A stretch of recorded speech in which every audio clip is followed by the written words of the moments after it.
Hello guys, welcome back to movie gloss. आज हम बात करने जा रहे हैं द बोन स्नैचर मूवी की। ये अफ्रीका के एक डेजर्ट की कहानी है। यहाँ पे हम एक टीम देखते हैं जिसमें हार्ले, चिलहुड, पॉल थे जो एक ऐसी जगह का पता लगाना चाहते थे जहाँ खजाना है। दरअसल पॉल एक प्राइवेट कंपनी में काम करता था और उनका काम था रेगिस्तान में डायमंड का पता लगाना। वो तीनों एक जगह पे जाते हैं और वहाँ उन्हें अंडे के आकार की एक चट्टान मिलती है जिसे तोड़ने पे उसमें से अजीब सा क्रिएचर निकलकर इन तीनों को मार देता है। दूसरे सीन में हमें शहर में एक लैब को डॉक्टर जैक को दिखाया जाता है जो अपने साथी साइंटिस्ट की हेल्प से एक कलीब की हेल्प करते हैं जिसका टेम्परेचर 100 डिग्री पहुंचने वाला था, जिसे जैक कंट्रोल करके रोक देता है। इसके बाद जैक का बॉस उसे एक नए काम के लिए नई जगह पे भेज देता है। जैक उस जगह पहुंचता है, वहां उसे एक बूढ़े व्यक्ति की छोटी सी दुकान मिलती है। वो व्यक्ति उसे कोल्ड ड्रिंक कैन देता है जिसकी वजह से जैक को लगता है कि उसकी किस्मत बहुत अच्छी है। उसे वहां रिसीव करने एक खड़ूसे कमांडर कार लाते हैं जो उसे अपने बेस पर लेकर जाता है। बेस के रिसेप्शन पर उसे मिक्की के साथ जॉन मिलता है। मिक्की जैक के पासपोर्ट और सामान की चेकिंग करती है। इसमें उसे एक मशीन मिलती है। ये मशीन एक ट्रैकर होता है जो जमीन के नीचे 2000 फीट तक क्रिएचर का पता लगाता है। चेकिंग के दौरान कार्ल का एक साथी मरे हुए सांप को लेकर आता है जैक की एंट्री करने के लिए। मिक्की को एक डायरी चाहिए होती है लेकिन वो डायरी जॉन अपनी पैंट में रख लेता है। इस बदतमीजी के लिए जैक जॉन को मारता है और मिक्की डायरी लेकर चली जाती है। थोड़ी देर बाद जैक और मिक्की ट्रक में बैठकर उस टीम को ढूंढने के लिए निकलते हैं जो टीम डायमंड की तलाश में गई थी। उनके ट्रक के ऊपर बहुत सारा लिक्विड फ्यूल था क्योंकि उन्होंने बहुत किलोमीटर तक भटकना पड़ सकता है। अब हम यहाँ ट्रक के ड्राइवर से मिलते हैं जिनका नाम मैग्डा और डक है। निकलने से पहले टाइटस को एक बूढ़ा आदमी एक लॉकेट देता है जो एक हड्डी का होता है जिस पर इस स्कल का डिजाइन था। सफर में हम देखते हैं कि जैक निक्की के लिए काफी इंटरेस्टेड था। इसके बाद थोड़े आगे चलने पर उस टीम के ट्रक को देखती हैं या लोग ट्रक से उतरकर आगे जाते हैं तो देखते हैं कि दो इंसानों के ढांचे पड़े हुए हैं जिनमें से एक ढांचे के पास चाकू भी था। इस बॉडी को देखकर कार्ल समझ जाता है कि ये बॉडी पॉल की है। इन्हें देखकर लग रहा था कि इनकी मौत 6-7 घंटे पहले ही हुई है, लेकिन इनकी बॉडी इतनी जल्दी कैसे डिकम्पोज होकर ढांचे में बदल सकती है। यहाँ पर पुलिस को बुलाती है। कार्ल का शक तीसरे बंदे पर होता है कि शायद उसी ने दोनों को मारा है। इसके बाद टाइटल्स उन्हें आवाज देकर अपने पास बुलाता है जहाँ पर पैरों के निशान बने होते हैं और यह सभी उस निशान को फॉलो करते हैं, चल देते हैं। यह सभी देखते हैं कि पहले पैरों के 2 निशान थे लेकिन थोड़ा आगे चलने पर यह 4 हो गए। इसके बाद यह सभी ट्रक पर बैठकर वापस बेस की ओर जाने लगते हैं और यहाँ पर एक फॉरेंसिक टीम को टेस्ट करने के लिए भेजा जाता है।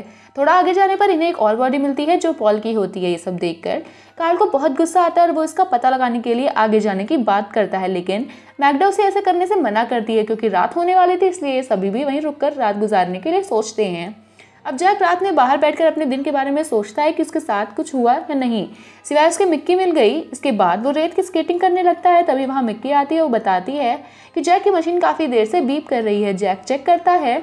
अभी मिक्की और जैक एक दूसरे से थोड़ा थोड़ा फ्लर्ट करते हैं। फिर मिक्की वैन में चली जाती है और जैक बाहर ही बैठा होता है। अब जैक से मशीन काफ़ी ज़ोर ज़ोर से बीप करने लगती है। इसके बाद जैक देखता है कि एक बड़ा सा क्रिएचर उसके सामने होता है। वो चिल्लाते हुए कार्ल को उठाता है लेकिन वो जैक की बात नहीं मानता क्योंकि उसे वहाँ कुछ दिखाई नहीं देता। तभी मिक्की उन सबको बताती है कि उनके कुछ साथी गायब हैं। कार्ल को जैक पर पूरा शक होता है। जैक उसे समझाता है कि उसने ऐसा नहीं किया। अब टाइटस उन्हें एक जीव के बारे में बताता है कि उनकी एक रानी है जो इस जाति की पहली और आखिरी जीव है जो कि डाउनी शावर के पहले से ही एक दूसरे के लिए जीवन पर आश्रित है और अपने शिकार की सिर्फ हड्डियों को ही छोड़ती है। टाइटस की ये बातें कार्ल को अच्छी नहीं लगती हैं। थोड़ी देर बाद वो सब देखते हैं कि जैक की मशीन बहुत जोर से बीप कर रही होती है। कार्ल मैग्डा को ट्रक वहीं ले जाने को बोलता है लेकिन वो उसे सुबह तक वेट करने को बोलती है। सुबह होते ही वो सब उस किलर के पैरों के निशान का पीछा करते हुए जाते हैं और एक जगह उन्हें क्रिएचर दिखाई देता है तो कार्ल उसे शूट करता है पर वो कागज की राख की तरह गिर जाता है। पास जाकर पता चलता है कि यह सिर्फ उनके साथियों की हड्डियां हैं। अब ये सभी वहां से वापस जाने का फैसला करते हैं पर उनके ट्रक में शॉर्ट सर्किट हो जाता है। मैग्डा बताता है कि ट्रक को ठीक करने में काफी दिन लग जाएंगे। मैग्डा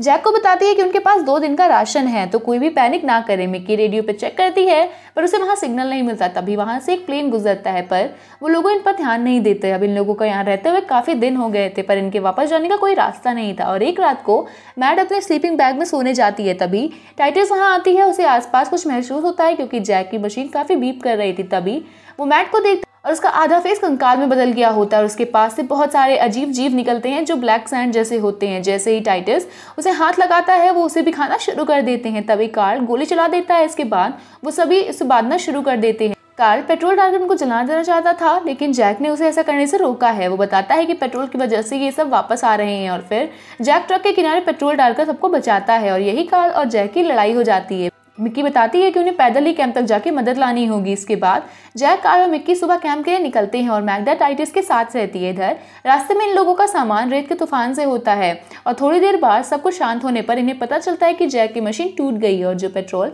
ये लेकर आए थे वो भी आधे से ज्यादा तूफान में गिर चुका है। अब चलते चलते रात हो जाती है और ये तीनों एक पेड़ के पास पेट्रोल के घेरे में बैठ जाते हैं। तभी वहाँ एक क्रीचर आता है, उसने मैग्दा की शक्ल लगाई होती है लेकिन ये वहाँ से चला जाता है और सुबह हो जाती है। ये तीनों फिर चलना शुरू करते हैं। रास्ते में इन्हें एक बड़ी चट्टान दिखती है, ये तीनों उसके अंदर चले जाते हैं। दरअसल ये इस क्रीचर का अंडा होता है। अंदर जाने के बाद इन्हें पता चलता है कि टाइटस की बातें सच थी। तभी जॉन वहाँ आ जाता है, उसे लगता है कि इन लोगों ने अपने साथियों को मारा है और डायमंड अपने पास रख लिया और इसलिए इन लोगों को पकड़ कर वो कैंप में ले जा रहा होता है। अभी तीनों समझ जाते हैं कि वो क्रीचर बहुत खतरनाक है और वो सबको मार देगा और जॉन को रोकने के लिए ये उसे बेहोश कर देते हैं।